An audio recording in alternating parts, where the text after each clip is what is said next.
It's rather cool, November the 5th. There doesn't seem to be much guy fooks going on around here, but there actually is.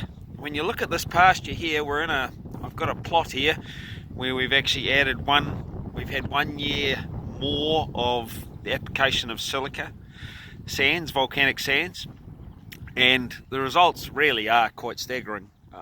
If I pan around, this is the plot in front of me, and what's going on around here, that's the runway in the house, and then we'll come around, and I've got electric fence pegs to show the outside of the trial plot, and the area that we're going into has actually had the applications of silica over the last 12 months, but the trial plot's 1 year ahead. Now, so if we look at the pasture density, this is quite incredible really. When you start looking at how dense this is, we've had quite a dry spring. We just started getting a bit of rain, but like the density of the pasture and the quality and the change in species, plenty of plantain, chicories coming through, really quite dense. The cows are about 10 days away from coming into here. Now, if we move across, we just start going into, this is where the dog turns up.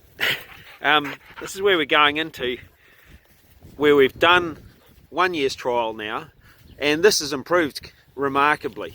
But when we look at what's going on, what we've done the year before, it is quite special. And what's showing up with that quite special is the soil tests inside of these plots are showing a massive increase in nutrient availability and a huge decrease in aluminium. In the totals, we've lost 4,000 parts per million, which is incredible. In extractables, we've lost 300 parts per million. So we're increasing our nutrient availability. Our nitrogen cycle's gone up.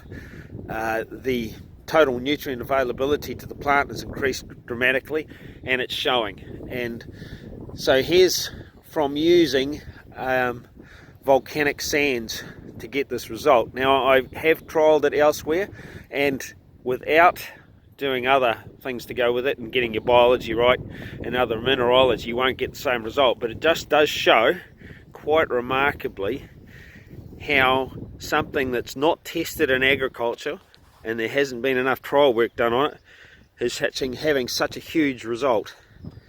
And it's bloody exciting, because if you can put this into context, this is quite a cost-effective way of fertilising the farm. And what we're seeing with the samples is that we're certainly gaining fertility and not losing it. And my estimate is that there's probably 30 to 40% more feed in there than on the outside of the trial. And if the rest of the farm's like this next year, it's going to be pretty outstanding.